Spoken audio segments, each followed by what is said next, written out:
وسلام على عباده الذين اصطفى لا سيما على سيد الرسل وخاتم الأنبياء سبحانك لا علم لنا إلا ما علمتنا إنك أنت العليم الحكيم أما بعد فأعوذ بالله السميع العليم من الشيطان الرجيم بسم الله الرحمن الرحيم الحمد لله رب العالمين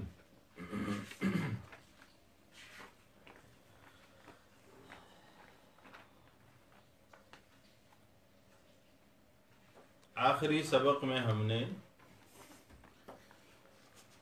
تسمیہ کے حوالے سے بسم اللہ الرحمن الرحیم کے حوالے سے گفتگو کی۔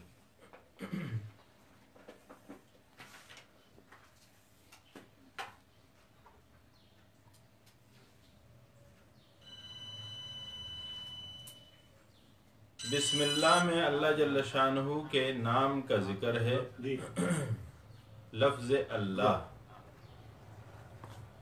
جو ہم نے پڑھا کہ خالق بھی ہے اور مربی بھی ہے اور معاف کرنے والا بھی ہے۔ ابتداءً تو پیدا کرتا ہے، پھر تربیت کرتا ہے، پھر معاف کرتا ہے۔ قرآن کریم میں اللہ جل شانہ کا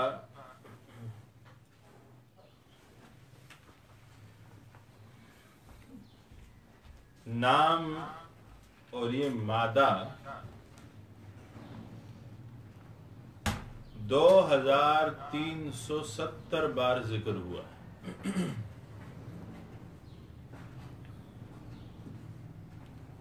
الرحمن کا لفظ 57 بار ذکر ہوا ہے۔ الرحیم کا لفظ 95 بار ذکر ہوا ہے، جبکہ رحمت کا مادہ 358 بار ذکر ہوا ہے۔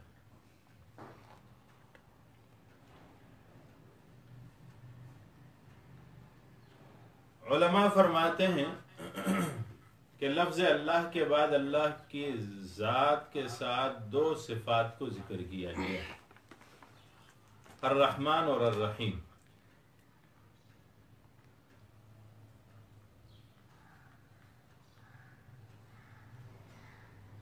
ایک تو یہ وجہ کہ ان کو خاص کر کیوں ذکر کیا گیا،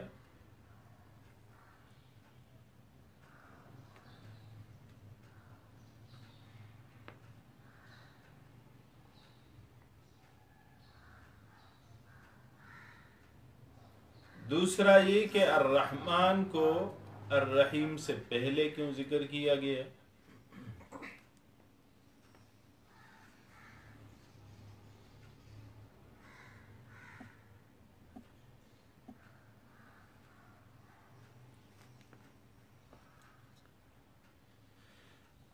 علماء کرام فرماتے ہیں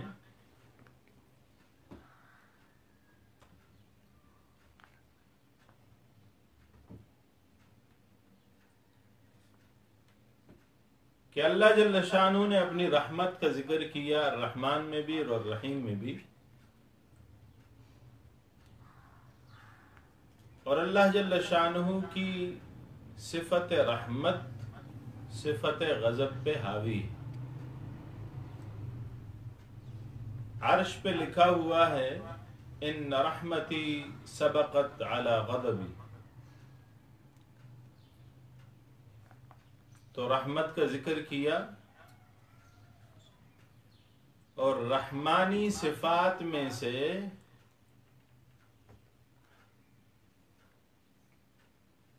جتنی بھی صفات ہیں وہ ساری کی ساری الرحمن میں دنیاوی رحمت کے حوالے سے اور الرحیم میں اخروی رحمت کے حوالے سے موجود ہیں۔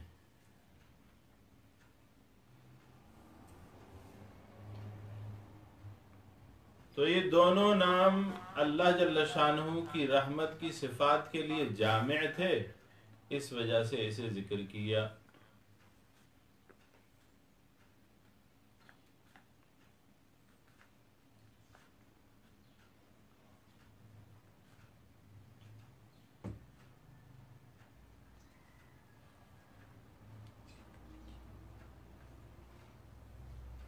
الرحمن کو الرحیم سے پہلے کیوں لائے؟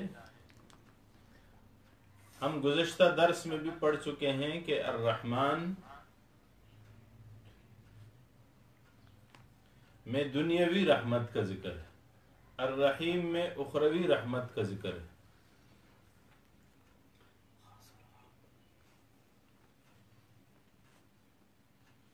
اور دنیا آخرت پر مقدم ہے، اس وجہ سے رحمان کو رحیم پر مقدم کیا۔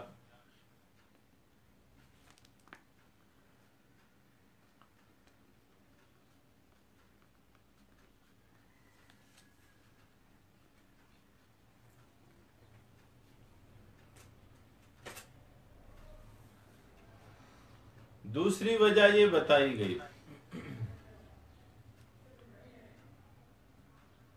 کہ ہیں تو دونوں اللہ جل شانہ کی صفات، لیکن الرحمن کے ساتھ پکارنے کے لیے اللہ کا حکم موجود ہے، قُلِ ادْعُوا اللَّهَ أَوِ ادْعُوا الرَّحْمَٰنَ، أَوِ ادْعُوا الرَّحِيمَ نہیں ہے، تو رحمان کو لفظ اللہ کے ساتھ جوڑ دیا کیونکہ اللہ جل شانہ نے اسے اپنے پکار کے لیے لفظ اللہ کے ساتھ جوڑا۔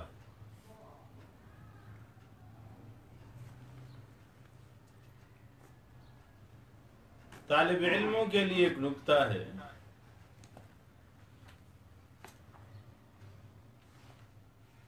کہ الرحمن میں مبالغہ زیادہ ہے الرحیم کے نسبت۔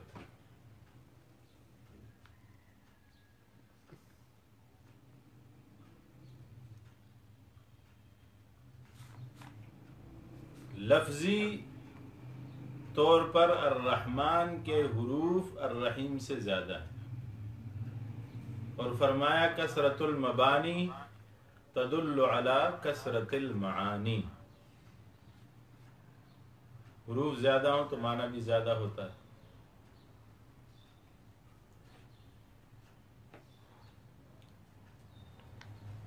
رحمان میں را حا میم الف نون 5 اور رحیم میں را حا یا اور میم 4 حروف۔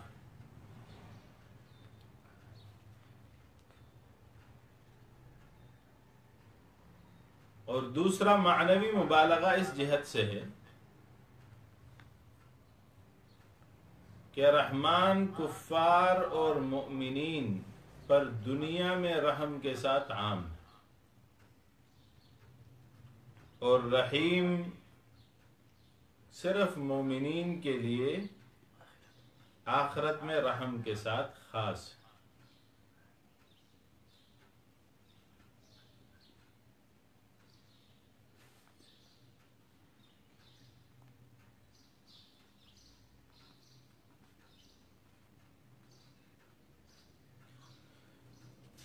فرمایا رحمان کا معنی ہے ذو الرحمت الشاملۃ التي عمت علی المؤمنین والکافرین،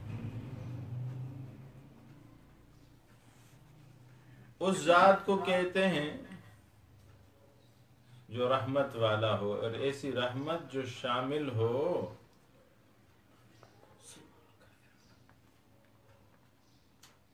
عام ہو، کافروں تک بھی پہنچے مومنوں تک بھی۔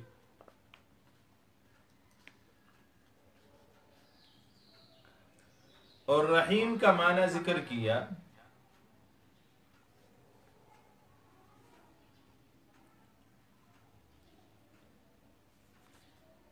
عظیم الرحمہ دائم الاحسان، جس کی رحمت بہت عظیم ہو اور جس کا احسان دائمی ہو۔ آخرت میں جب احسانات کا دروازہ کھلے گا تو وہ رحمتیں دائمی ہوں گی، وہ احسانات دائمی ہوں گے۔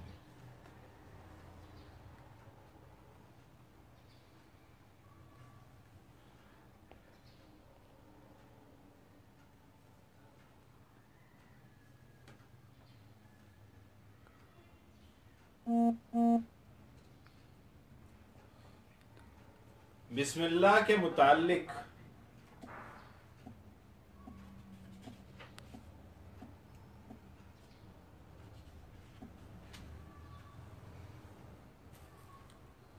آگے بڑھتے ہوئے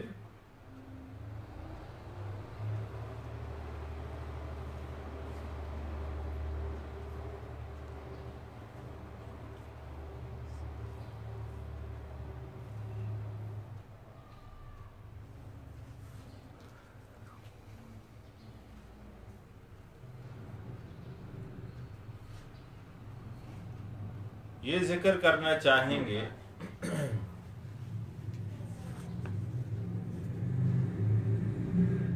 کہ اللہ جل شانہ نے بسم اللہ کو ذکر کر کے تسمیہ کے ساتھ ہی ہر چیز سے پہلے ابتدا فرمائی،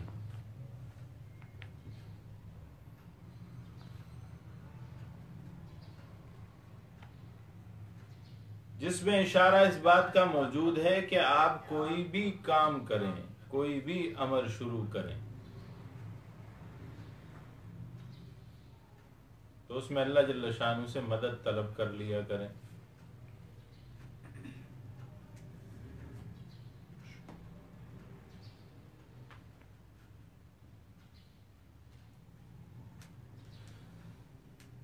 علامہ صابونی کہتے ہیں ابتدا بتسمیت اللہ و ذکرہ قبل کل شیء مستعینا بہ جل وعلا فی جمیع اموری طالبا منہ وحدہ العون،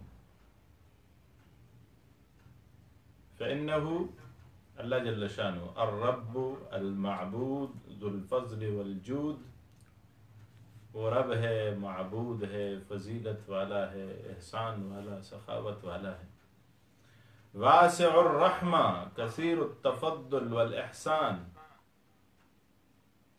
وسیع رحمت والا،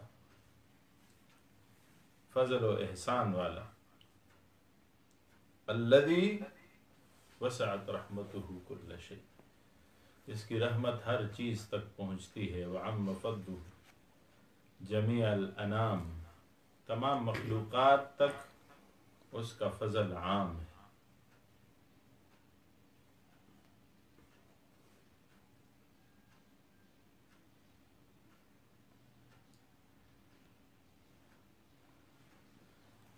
علامہ سید قطب فی دلال القرآن اپنی تفسیر میں لکھتے ہیں، شوافی کی کتابوں میں ملتا ہے،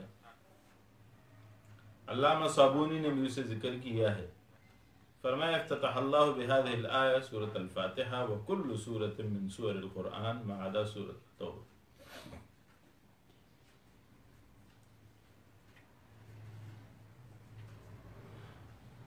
یرشد المسلمین الی ان یبدوا اعمالهم واحوالهم بسم اللہ الرحمن الرحیم التماسا لمعونته وتوفیقه ومخالفتا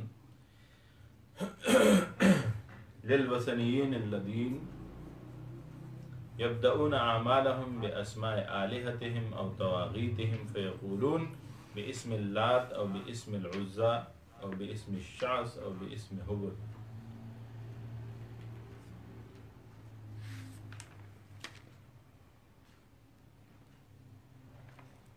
بسم اللہ کہہ کر ایک تو مدد طلب کیجیے، دوسرا یہ کہ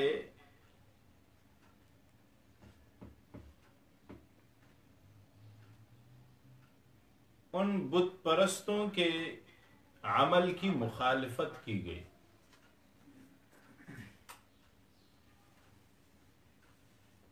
جو بت پرستی کرتے تھے، مختلف قسم کے بتوں کو پکارتے تھے اور ان کا نام لیتے تھے، باسم اللہ، باسم العزى،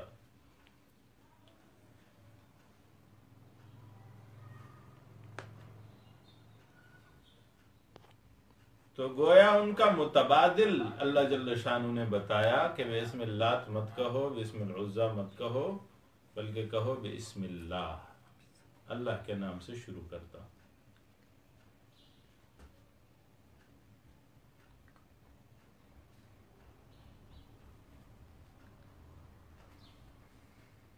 بعض علماء کرام فرماتے ہیں کہ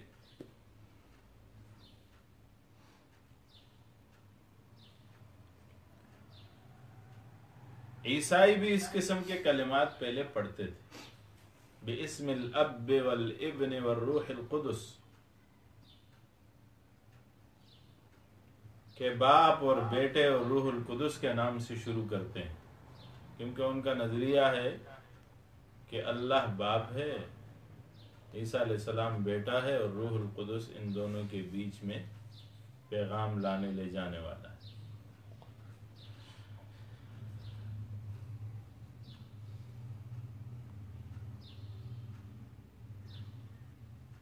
یا یوں کہیں کہ ان میں ایک فرقہ ہے جو 3 خدا مانتا ہے، اللہ کو بھی، عیسیٰ علیہ السلام کو بھی، اور روح القدس کو بھی۔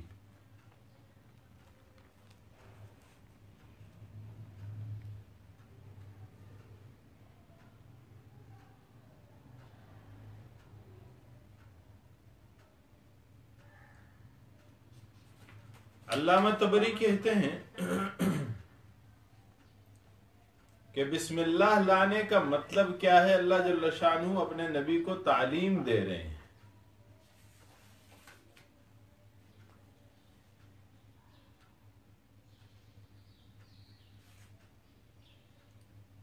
کہ اللہ جل شانہ کے اسماء حسنہ کے ساتھ شروع کیجئے،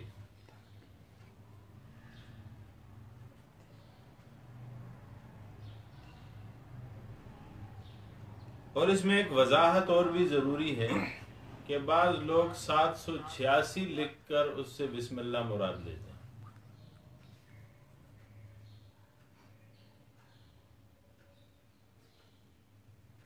حروف ابجد جنہیں معلوم ہے، ابجد ہوز حطی کلمن صعفس قرشت وغیرہ، جسے معلوم ہے اسے معلوم ہے کہ یہ حروف ابجد کے لحاظ سے یہ تعداد نہیں بنتی 786،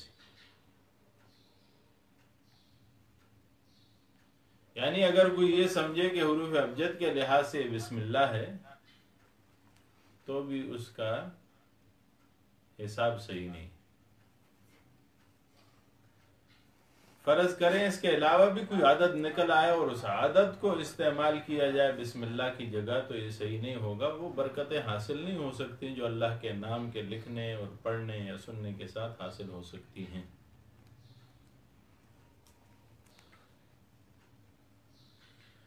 بسم اللہ الرحمن الرحیم میں 4 کلمات اور 15 حروف ہیں۔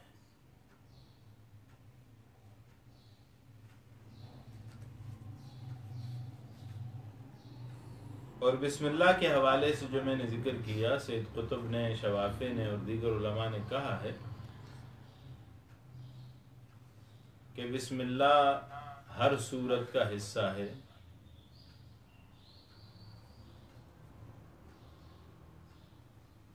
امام اعظم امام ابو حنیفہ رحمۃ اللہ علیہ یعنی احناف کے نزدیک بسم اللہ ہر سورت کا حصہ نہیں ہے، بلکہ بسم اللہ الرحمن الرحیم تمام سورتوں 114 سورتوں کے ساتھ ایک دفعہ پڑھنا ضروری ہے۔ وہ بسم اللہ کسی بھی سورت کے ساتھ ہو سکتا ہے، چاہے اسے سورہ فاتحہ کے ساتھ پڑھیں یا سورہ اخلاص کے ساتھ پڑھیں۔ قرآن کریم میں قرآن سناتے ہوئے جب حافظ قرآن سناتا ہے تو اسے ایک جگہ کسی بھی صورت کے ساتھ بسم اللہ پڑھنی چاہیے، تو اس کا قرآن مکمل ہو جائے گا، کیونکہ یہ آیتم من آیات القرآن ہے، یہ ہر ایک صورت کی آیت نہیں ہے احناف کے نزدیک۔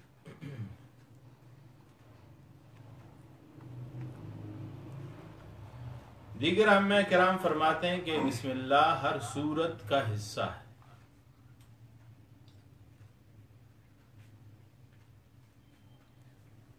چنانچہ وہ اسے سورہ فاتحہ کا بھی جز سمجھتے ہیں، سورہ بقرہ کا بھی جز سمجھتے ہیں، سورہ آل عمران کا بھی جز سمجھتے ہیں، اور یہ اختلاف کب ظاہر ہوتا ہے؟ جب نماز پڑھنے والا نماز پڑھا رہا ہو، جہری نماز ہو، تو سورہ فاتحہ سے پہلے بسم اللہ الرحمن الرحیم قراءت میں اونچی آواز سے پڑھتا ہے، احناف نہیں پڑھتے۔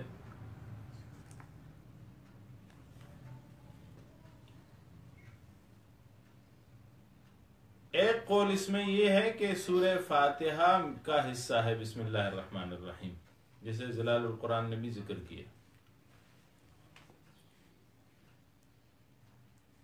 فی ظلال القرآن میں سید قطب نے اسے ذکر کیا۔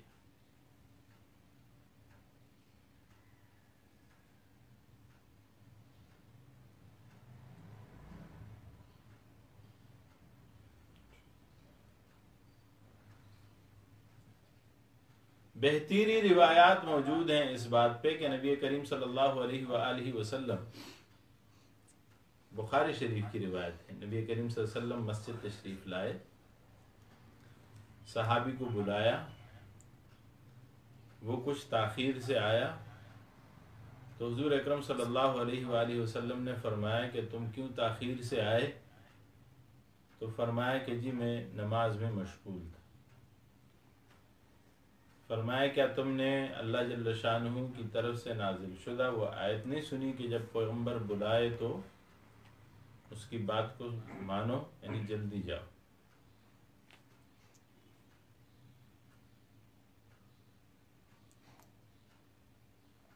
تو انہوں نے پوچھا آپ نے کیوں بلایا؟ فرمایا میں تمہیں تعلیم دینا چاہتا ہوں ایک سورت کی، یہ اعظم السور فی القرآن، جو قرآن کریم کی ساری سورتوں سے سب سے اعظم سورت ہے۔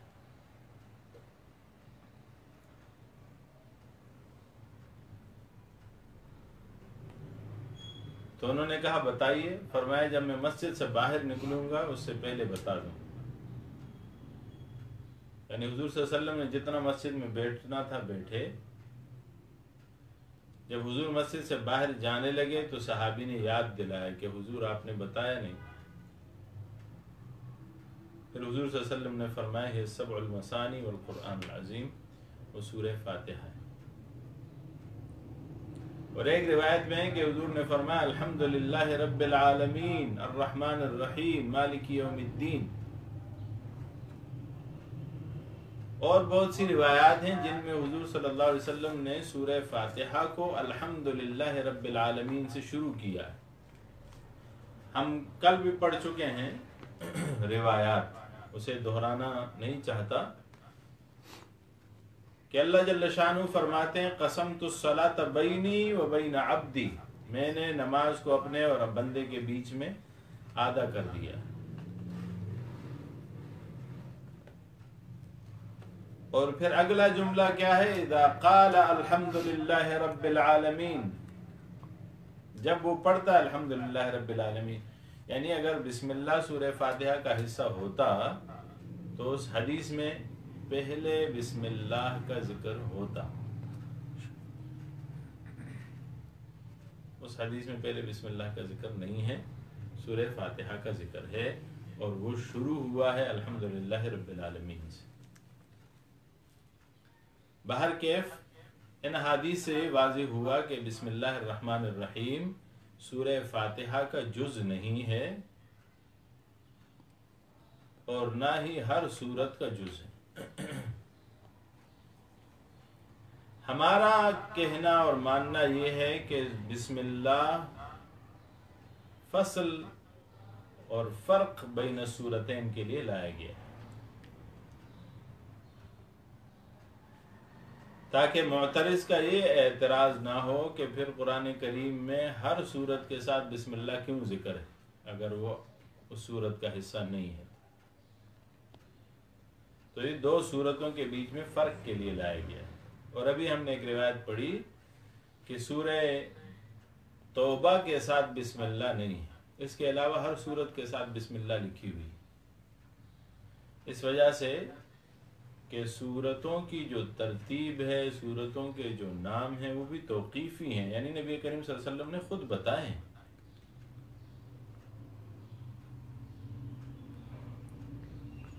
لیکن سورہ توبہ کے ساتھ نبی کریم صلی اللہ علیہ وآلہ وسلم نے کچھ ارشاد نہیں فرمایا۔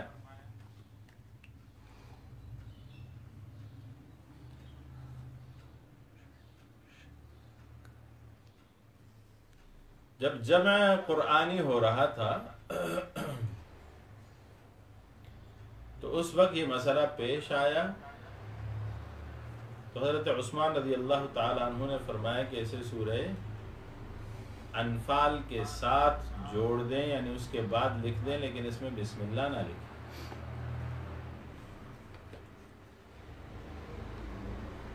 سورہ انفال کے ساتھ کیوں جوڑا گیا؟ کیونکہ نبی کریم صلی اللہ علیہ وسلم پر جب وحی آتی تھی تو حضور صلی اللہ علیہ وسلم کی عادت مبارکہ تھی کہ جب وحی آتی تو کاتب وحی کو بلا کے فرماتے تھے کہ ان آیتوں کو اس صورت کے ساتھ لکھ دو جس صورت میں اس قسم کے مسائل ہیں، اس قسم کے مضمون۔ تو ان مضامین کے جوڑ سے ان آیات کو اس صورت کے ساتھ جوڑنے کا حضور صلی اللہ علیہ وسلم ارشاد فرماتے تھے۔ تو جب انہوں نے ذکر کیا تو فرمایا کہ دیکھیے کہ سورہ براءت میں جو مضامین ہیں وہ کون سی صورت کے ساتھ زیادہ ملتے جلتے ہیں، اس کے بعد انہیں ڈال دیجئے۔ چنانچہ جب دیکھا گیا تو سورہ انفال کے ساتھ بالکل جڑ رہے تھے مضمون، تو اس کے بعد اسے رکھ دیا گیا۔ لیکن چونکہ نبی کریم صلی اللہ علیہ وسلم نے فرمایا نہیں تھا کہ اس صورت کو اس صورت کے ساتھ کا حصہ بنایا جائے، مضمون تو ایک ہی ہے، لیکن کیا سورہ براءت سورہ انفال ہی کا حصہ ہے یہ نہیں فرمایا گیا تھا، اس وجہ سے اسے الگ سے پہچان دی گئی سورہ براءت کے نام سے۔ لیکن اس کے بیچ میں اس پہ ساتھ بسم اللہ بھی نہیں لکھا گیا، کیوں؟ اس وجہ سے کہ یہ متعین نہیں ہے کہ وہ الگ سے صورت ہے۔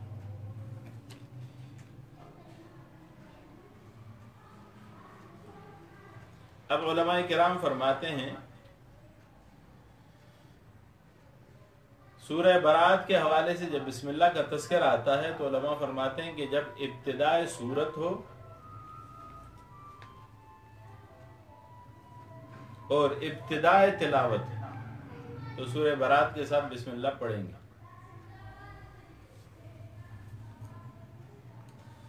اور اگر ابتدائے سورت تو ہے لیکن ابتدائے تلاوت نہیں ہے تو پھر بسم اللہ نہیں پڑھیں گے۔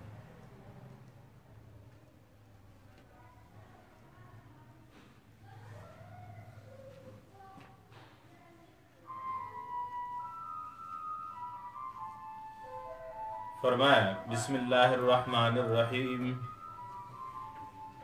شروع اللہ کے نام سے جو بڑا مہربان نہایت رحم والا ہے۔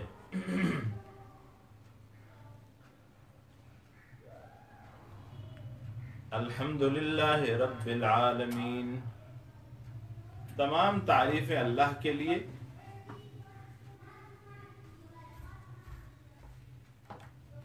رب العالمین جو عالمین کا رب ہے، الرحمن الرحیم عام مہربان خاص مہربان، مالک یوم الدین قیامت کے دن کا مالک۔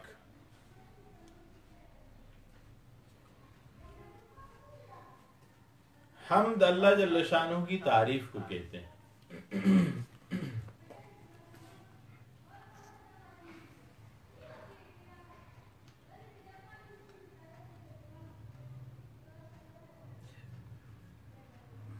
حمد اور شکر میں علماء کرام نے فرق بتایا ہے کہ شکر اس چیز کا نام ہے کہ آپ کسی کے احسان کے بدلے کسی کا شکریہ ادا کریں، اس کی تعریف کریں، لیکن اس نے احسان کیا تو اس احسان کے بدلے میں کریں۔ جبکہ حمد اس حوالے سے عام ہے، چاہے احسان کیا گیا ہو یا نہ کیا گیا۔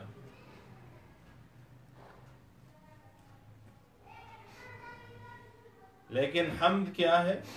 والثناء باللسان، زبان سے تعریف کرنا۔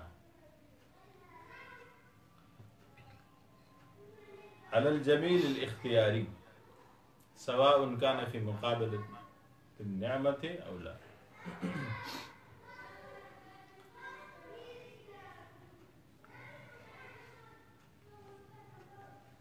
جبکہ شکر اس حوالے سے عام ہے کہ اسے آپ زبان سے بھی ادا کر سکتے ہیں، جنان اور کان سے بھی ادا کر سکتے ہیں۔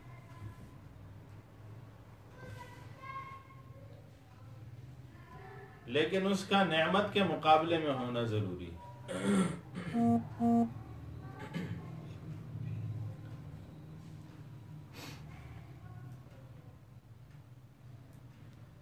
تمام تعریفیں اللہ جل شانہ کے لیے ہیں۔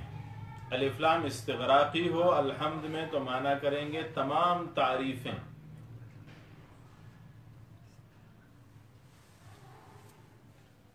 تمام تعریفیں تمام تعریف کرنے والوں کی جانب سے تمام زمانوں میں اللہ کے لیے خاص ہیں۔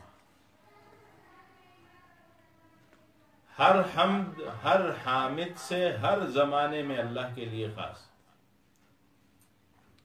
اور اگر الف لام جنسی ہو تو معنی کریں گے جنس حمد جنس حامد سے جنس زمانہ میں، زمانہ کوئی بھی ہو، حمد کوئی بھی ہو، حامد تعریف کرنے والا کوئی بھی ہو، حمد اللہ کے لیے خاص ہے۔ رب العالمین جو عالمین کا رب ہے، رب کا معنی ہے تربیت کرنے والا۔ علماء فرماتے ہیں رب کہتے ہیں من یرب درجتاً فدرجتاً، جو آہستہ آہستہ تربیت کرے۔ جب بچہ ماں کے پیٹ میں ہو تب بھی وہ تربیت کر رہا ہوتا ہے، پیدا ہونے کے بعد بھی وہ تربیت کرتا ہے، بچپن میں، لڑکپن میں، جوانی میں، بڑھاپے میں۔ اسی کے احسانات کا تسلسل ہوتا ہے کہ انسان دیکھتا، سنتا، سمجھتا، چلتا، پھرتا، سوتا، جاگتا ہے۔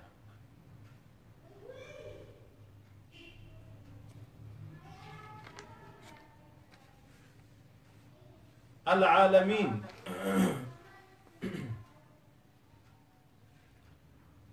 عالمین یہ عالم کی جمع ہے، اور عالم کہتے ہیں اللہ جل شانہ کے ما سوا جو چیز ہے اسے، کل ما سوا اللہ، اللہ کے ما سوا جو کچھ ہے اسے عالم کہا جاتا ہے۔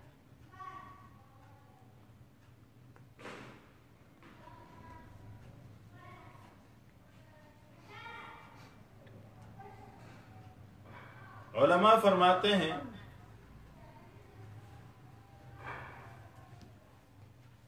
کہ عالم کی جو بڑی قسمیں ہیں،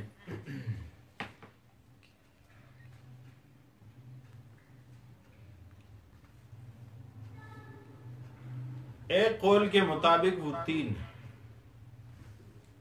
ایک ہے عالم ارواح، جب انسان پیدا نہیں ہوا تھا تو کہاں تھا؟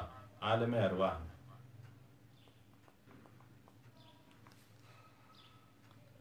دوسرا عالم دنیا، جب پیدا ہوا تو پیدا ہونے کے بعد دنیا میں منتقل ہوا۔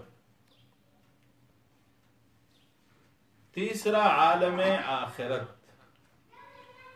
جنہوں نے برزخ کو بھی آخرت میں ہی شمار کیا ہے، وہ فرماتے ہیں کہ تین عالم ہیں۔ عباس فرماتے ہیں کہ عالم کی چار قسمیں ہیں، عالم ارواح، عالم دنیا، عالم برزخ یعنی موت کے بعد جہاں جائے گا، اور عالم آخرت جب قیامت کے دن اٹھے گا اس کے بعد کا جو عالم ہے اسے عالم آخرت کہتے ہیں۔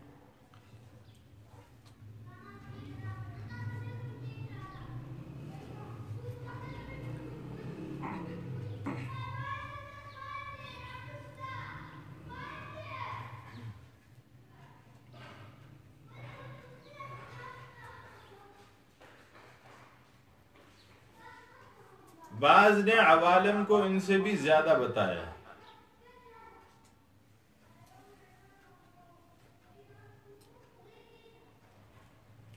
تفسیر فتح الرحمن میں ہے کہ ایک عالم انس ہے، ایک عالم جن ہے، اور ایک عالم ملائکہ ہے۔ فرمایا کہ یہ الگ الگ سے عوالم ہیں۔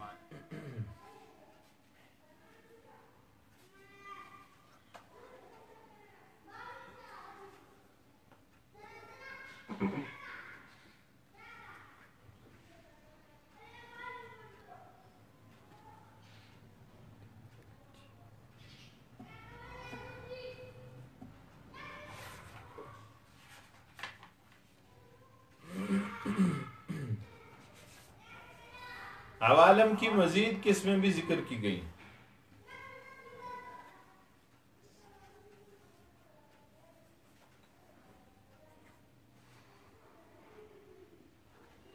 فرمایا کہ ایک عالم مجردات ہے،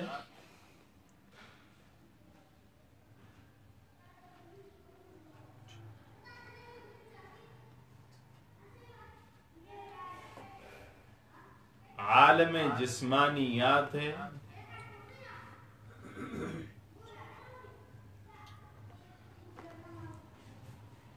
عالم مجردات کسے کہتے ہیں؟ یہ لطیف اور باریک ہوتا ہے، دکھائی نہیں دیتا۔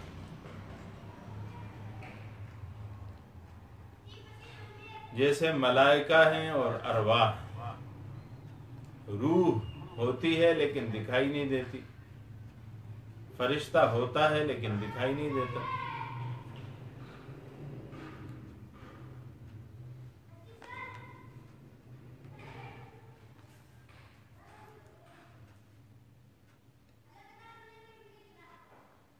عالم جسمانیات کی دو قسمیں ہیں،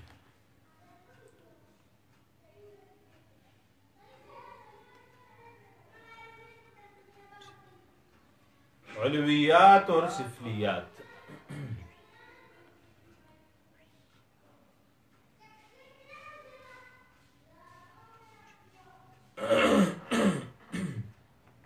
بلند اور نیچے۔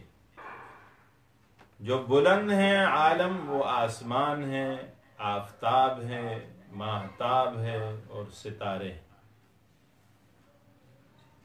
اور سفلیات میں دو قسمیں ہیں، لطیفات اور کثیفات۔ لطیف جو باریک ہوں اور کثیف جو بھاری بھرکم ہوں۔ لطیفات جو ہیں وہ دکھائی نہیں دیتی بلکہ محسوس کی جاتی ہے۔ مثلاً ہوا ہے، کرۂ آتش ہے، جن ہے اور شیاطین۔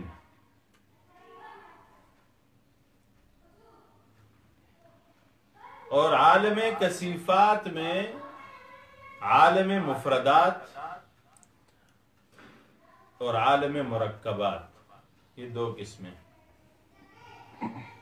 عالم مفردات میں پانی ہے اور مٹی ہے، خاک۔ اور عالم مرکبات میں چار چیزیں، عالم کائنات،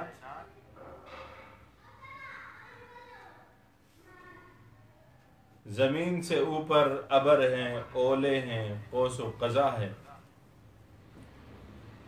عالم جمادات، پہاڑ ہیں، معدنیات ہیں، چاند ہے، چاندی، سونا، ہیرا۔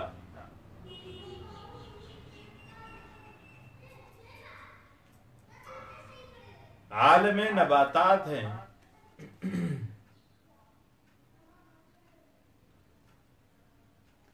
جیسے آپ دیکھ رہے ہیں سبزے، درخت، گھاس، جڑی بوٹیاں وغیرہ۔ اور عالم حیوانات ہیں،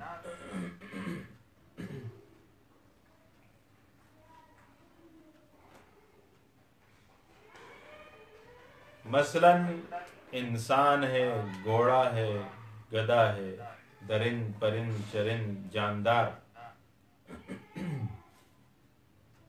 یہ سارے عالم حیوانات میں۔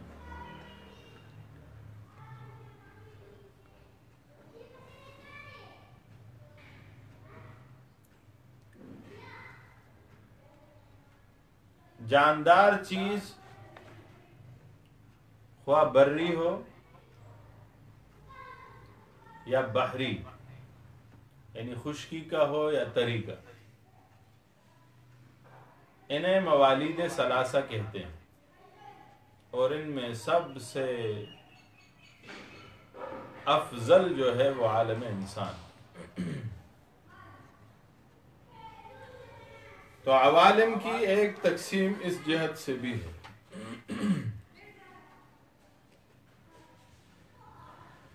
فرمایا الحمدللہ رب العالمین، حمد ہے اللہ جل شانہ کے لیے عالمین کا رب۔ اب ظاہر ہوتا ہے کہ اللہ جل شانہ کس کس چیز کا رب ہے؟ عالم نباتات کا، جمادات کا، کثیفات کا، لطیفات کا، مجردات کا، مرکبات کا، مفردات کا، مرکبات کا۔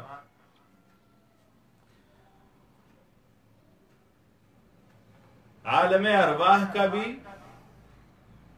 عالم دنیا کا بھی، عالم برزخ کا بھی، اور عالم آخرت کا بھی۔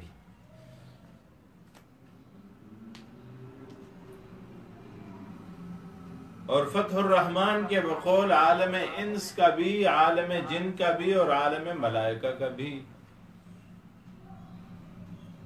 آسان ترجمہ کیا ہے عالم کا؟ کل ما سوی اللہ، اللہ کے ما سوا جو کچھ ہے۔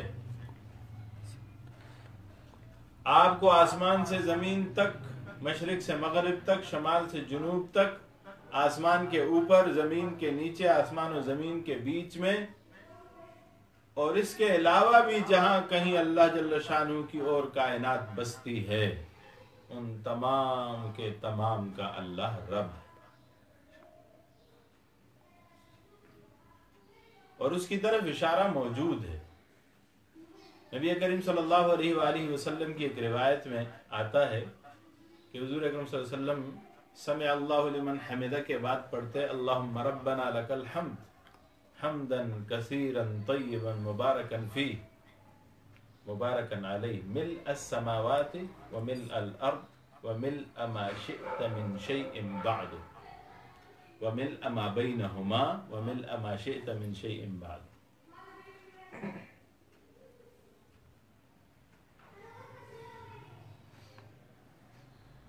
وہاں کہا گیا سمع اللہ لمن حمدہ، اللہ سنتا ہے اسے جو اللہ کی تعریف کرتا ہے۔ تو حضور نے فرمایا اللہم ربنا لک الحمد حمدا کثیرا طیبا مبارکا فی مبارکا علیہ، کتنا؟ ملء السماوات، سارے آسمانوں کو بھر لیا جائے تو اتنا حمد،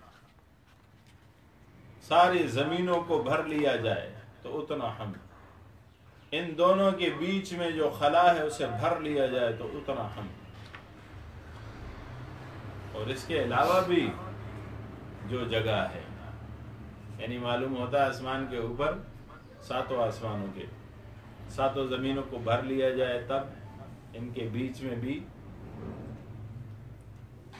اسے بھر لیا، اس کے علاوہ بھی کائنات موجود۔ آج دنیا نے اس بات کی تصدیق کی ہے۔ ہم پڑھیں گے کائنات کے حوالے سے کہ کائنات کتنا وسعت رکھتی ہے، اور آج کے دور میں سائنسی ترقی کے اس دور میں جتنا ہمیں بتایا گیا ہے وہ سب کا سب پہلے سے قرآن و سنت میں موجود ہے۔ بہرحال الحمدللہ رب العالمین، تمام تعریفیں اللہ جل شانہ کے لیے ہیں۔ اللہ کون؟ رب العالمین، جو عالمین کا رب، عالمین کا رب ہے، ہوا رب العالمین۔ یا صفت ہو تو معنی کریں گے عالمین کا رب۔ الرحمن الرحیم، الرحمن ذو الرحمت الشاملۃ التي عمت علی المؤمنین والکافرین، الرحیم الرحیم العظیم الرحمت دائم الاحسان۔ بعض فرماتے ہیں کہ الرحمن سے مراد بیان بنی اسرائیل ہے، اور الرحیم سے مراد بیان بنی اسماعیل ہے۔ جب بندہ پڑھتا ہے الحمدللہ رب العالمین تو اللہ جل شانہ فرماتے ہیں حمدنی عبدی، میرے بندے نے میری تعریف کی۔ جب پڑھتا ہے الرحمن الرحیم تو اللہ فرماتے مجدنی عبدی، میرے بندے نے میری بزرگی بیان کی۔